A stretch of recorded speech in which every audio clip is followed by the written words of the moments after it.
keuntungan PLN itu mengandung kompensasi dong, mengandung uang dari pemerintah gitu. Ngapain kasih 24? Kenapa nggak dikasih aja 10 triliun sehingga 10 triliun yang lain gitu bisa digunakan untuk kompensasi sektor lain misalnya.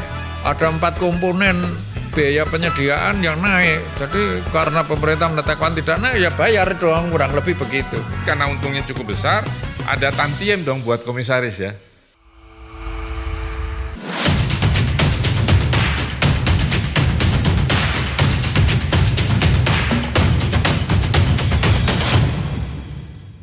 Kali ini setelah kita tidak jumpa beberapa waktu karena kesibukan kami real mengurusi kebijakan publik, kita akan bahas di sini adalah soal kenaikan tarif listrik subsidi sudah tepat waktu dan perhitungannya kah?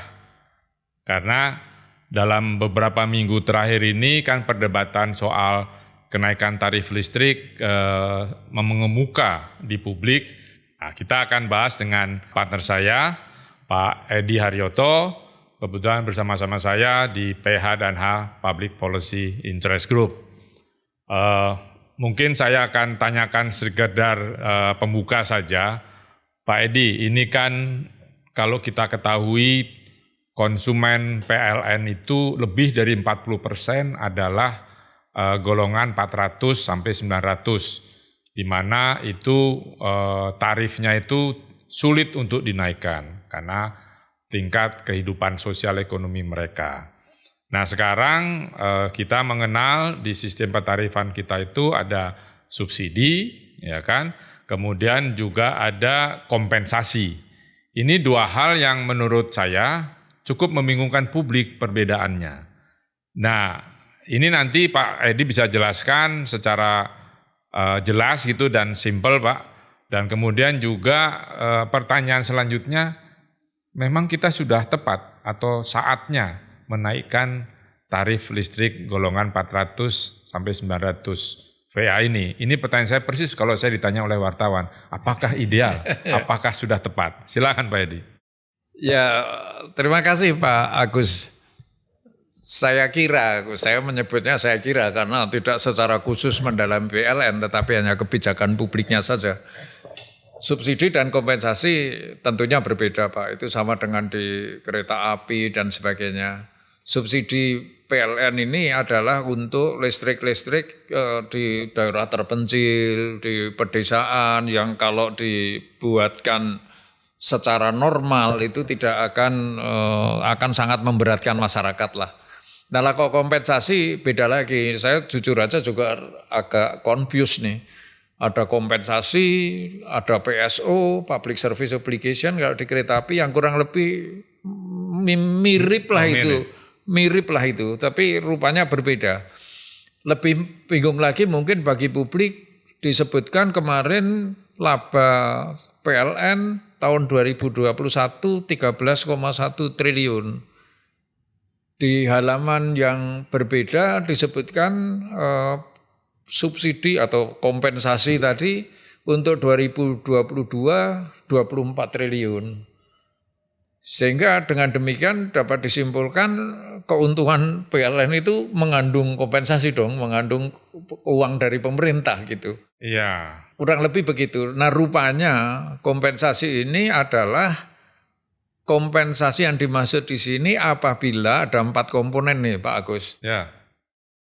Harga batu bara, harga minyak, inflasi, kurs dolar. Jika 4 komponen ini menunjukkan mestinya tarif naik, tetapi pemerintah menetapkan tidak naik tarif, maka PLN akan diberikan kompensasi. Ya sebentar, kompensasinya besar sekali, hampir 24 triliun. Terus untungnya 13 triliun. Lah ngapain kasih 24? Kenapa nggak dikasih aja 10 triliun sehingga 10 triliun yang lain gitu bisa digunakan untuk kompensasi sektor lain misalnya. Iya, publik pasti bertanya begitu, iya, tapi kan? rupanya penjelasannya seperti itu tadi. Karena mestinya naik nih. Ada 4 komponen biaya penyediaan yang naik. Jadi karena pemerintah menetapkan tidak naik ya bayar dong, kurang lebih begitu. Tapi ini menarik nih Pak Agus pertanyaan ini. Iya, soalnya buat publik, buat saya juga bingung loh. Udah untung kok ditambah kompensasinya, kan harusnya kompensasi jadi kurang. Mungkin kalau naik juga enggak, wong untung kan. Ya. Saya setuju itu Pak Agus. Tapi agak menyimpang sedikit boleh ya. Silakan. Kalau di kereta api dan beberapa angkutan lain ada namanya public service obligation. Ini agak beda konsep nih. Kalau public service obligation itu ada biaya produksi, let's say 100 perak, pemerintah menetapkan ini tarifnya kemampuan bayarnya 90 perak. Yang 10 perak dibayar itu namanya public service obligation. Nah, kalau yang sudah untung seperti tarif komersial, kelas eksekutif dan sebagainya ya tidak diberi. Ini hanya yang tarifnya ditetapkan pemerintah saja.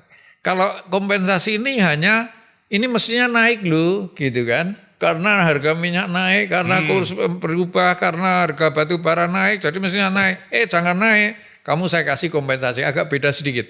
Menurut saya sih PSO lebih bagus konsepnya karena dari seluruhnya total cost dihitung ulang yang efisien. Kalau ini hanya kenaikannya aja. Itu dia yang membuat saya keberatan itu tuh wong sudah pada akhirnya untung jangan banyak-banyak gitu kompensasinya. Tetap tidak naik, tetap jangan naik gitu. Jangan-jangan tidak efisien gitu kan. Ya itu persoalannya. Tidak efisien tapi diberi kompensasi kan gitu. Karena kompensasi kan tidak langsung diberikan di awal tahun, harus diaudit oleh BPKP dulu dan seterusnya dan seterusnya. Jadi, saya setuju Pak Agus. Dan tekanannya kalau Pak Agus tadi mestinya tidak diberikan kompensasi karena untung. Kalau diberikan tapi tidak sebesar itu. Nah untuk itu kan harus sebesar berapa gitu kan. Harus ada matematiknya gitulah. Betul. Ada dasar kebijakannya untuk memberi atau tidak gitu. Kalau sangka saya konsep PSO sih lebih baik. Karena total cost, tingkat efisiensi, selisih berapa saya tetapkan begini gitu. Kalau ini enggak, hanya kenaikan tarif aja. Hanya kenaikan komponen dari satu hal lagi yang membingungkan publik itu kan soal antara PSO, kompensasi dan subsidi. Ini kan sumbernya APBN bukan? Tiga-tiganya itu. Iya, sumbernya. APBN. Kok namanya beda-beda? Apa maksudnya? Kira-kira aja Pak, kita ngobrol. Kalau subsidi dan PSO saya bisa jelaskan dengan agak mudah itu. Subsidi itu intinya adalah kamu laksanakan penyelenggaraan kewajiban publik ini, kalau rugi saya bayar ruginya. Gitu. Kalau PSU, pemerintah menetapkan tarifnya sekian, ongkosmu berapa yang efisien selisihnya saya bayar PSU gitulah. Itu dengan PSU, beda dengan kompensasi tadi. Menurut saya PSU ini baik karena lalu menjadi accountable. BUMN yang untung dari kelas komersial ya biarkan untung. Jangan sampai yang untung ini menutup kelas yang rugi gitu. Jadi nggak accountable gitu. Kalau ini yang rugi akibat kebijakan publik, pemerintah menetapkan tarif di bawah biaya pokok, maka diberi PSO. Yang kamu sudah untung ya silahkan untung. Itu menurut saya bagus. Tapi kalau kompensasi ini menurut saya kurang bagus. Nah, ya itu yang karena hanya kenaikan saja gitu. Iya, kenaikan kan lalu ada alasan untuk menaikkan. It's okay saja buat saya sih naik tarif, tetapi persoalannya harus jelas. Apakah willingness to pay dan ability to pay-nya dihitung? Pastinya harusnya sudah dihitung dengan kenaikan sudah tarif. Sudah itu caranya ngitung gimana gitu ya. Iya, itu kan publik, masyarakat perlu tahu. Kok nambahnya gede banget, misalnya gitu. Sementara udah untung itu kan nanti berarti karena untungnya cukup besar, ada tantiem dong buat komisaris ya. Pasti ya. Iya, direksi dan tapi kan itu setelah untung. Iya, setelah untung kan untungnya besar. Artinya kan gini. Bukan dihitung dulu tantiemnya Kan masyarakat barangkali gini, loh sudah untung kok dinaikin. Nah, yang mungkin jadi cross subsidi tidak. Kalau kita kembali soal tadi ya kompensasi dan dengan subsidi. Artinya kan kalau yang tidak yang kelas 400 900 tadi merugikan PLN, yang ini menguntungkan, nggak bisa ya itu di cross gitu. Iya. Itu dia prinsip dasarnya memang seperti tadi di PSO, memang tidak ada cross subsidi. Yang untung biar untung, yang rugi sebagai akibat ketetapan tarif oleh pemerintah saya bayar. Jadi subsidi kepada pelanggan, bukan subsidi kepada BUMN-nya. Berarti untungnya tetap masuk keuntungan perusahaan. Keuntungan perusahaan. Prinsipnya memang biar accountable gitu. Memang menghilangkan. Tetapi memberatkan APBN dong ya. Nah ini juga menarik ini. Kelihatannya kan lalu ada 3 komponen nih. Biaya pokok penyediaan, kemampuan APBN dan ability atau willingness to pay tadi. Ya. Ada 3 komponen ini, nggak jelas ini lalu mekanismenya gimana gitu. Harus jelas ini memang. Mungkin itu kita pikir sudah dijalankan dengan dikit. Sekarang kita berubah begini. Ini listrik mahal. Kan ada EBT tuh Pak. Iya, Energi baru terbarukan. Ini memang suatu listrik masa depan lah. Listrik masa depan ini jadi rame ketika kita sudah menandatangani Paris Agreement 2015. Kebetulan saya di sana melihat Presiden menandatangani itu. Artinya mulai 2016 EBT kenceng. Tetapi kan memang di Rencana Umum Energi Nasional itu 23%. Sisanya masih 50% dari batu bara. Nah ini kan EBT rupanya masih agak sulit berkembang saat ini. Karena masih cukup. Begini, listrik di Pulau Jawa itu berlebih. Di beban puncak itu sampai 50%. Dulu sebelum kebijakan 35.000 megawatt itu kurang. Begitu digas, industri tidak naik terlalu tinggi sehingga kita kelebihan.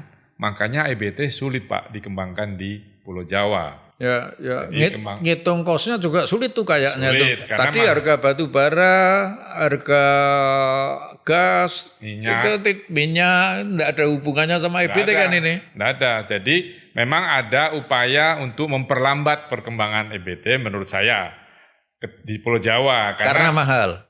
Karena gini, PLN itu pakai tidak pakai karena kan pengambil pembelinya kan hanya PLN. Dipakai atau tidak harus bayar. Oke. Nah itu yang sedang akan dirubah, masih berdebatable. Tapi kalau di luar Pulau Jawa saya rasa masih mungkin karena listriknya tidak terlalu besar. Kita kemarin sempat 99% karena pakai itu yang sinar matahari dibagikan ke masyarakat. Tapi sekarang sudah 3 tahun saya rasa. Tapi BPP-nya lebih mahal nggak? BPP-nya bisa lebih mahal. Kompensasinya bertambah. Bertambah. Ya. Itu jadi menghambat EBT. Ya. Nah, sekarang gimana soal mobil listrik, Pak? Itu kan pakainya?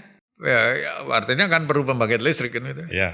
Jadi tetap EBT menurut saya perlu waktu untuk bisa dikembangkan karena menurut saya perlu waktu industri tumbuh dengan di atas 5% lah. Supaya itu bisa berkembang dan penggunaan sisa PLN yang sekarang pakai batu bara dan fuel itu bisa digunakan juga. Terus dari diskusi ini kalau menurut Pak Agus tarif perlu naik belum ini sekarang ini? Kalau menurut saya ya tarifnya ini dihitung kembali lah. Karena sudah ada statement dari PLN keuntungan 13 triliun menurut saya itu di publik akan jadi wacana yang berbeda ketika itu harus naik. Dihitung ulang saja. Pasti ada komponen yang belum bisa menutupi yaitu dibahas.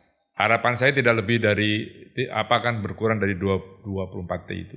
Saya sependapat Pak Agus. Kalau saya tekanannya sedikit, tapi prinsipnya sama lah. Tentu semua tarif harus persetujuan DPR dan sebagainya. Hanya secara teknis saja kalau Pak Agus tadi mestinya untungnya banyak kok dapat kompensasi juga banyak gitu. Kalau saya tekanannya transparansi dan efisiensi aja gitu. Ya. Ongkos BPP yang benar itu tingkat dengan efisiensi tentu berapa, pemerintah tetapkan berapa dan kenapa sebegitu menetapkannya itu semua transparan, clear sehingga mekanisme antara penyediaan APBN, lalu ability to pay, BPP ini menjadi 3 variabel yang ya trade off itulah sehingga ketemu tarif yang terbaik untuk masyarakat. Menarik Pak Edi, semoga obrolan kita santai ini memberikan gambaran yang cukup baik tanpa perkiraan-perkiraan lain, hanya untuk menjelaskan pada publik apa yang akan dilakukan oleh pemerintah. Baik pemirsa, semoga kita bisa jumpa kembali di lain kesempatan dengan topik yang berbeda. Terima kasih.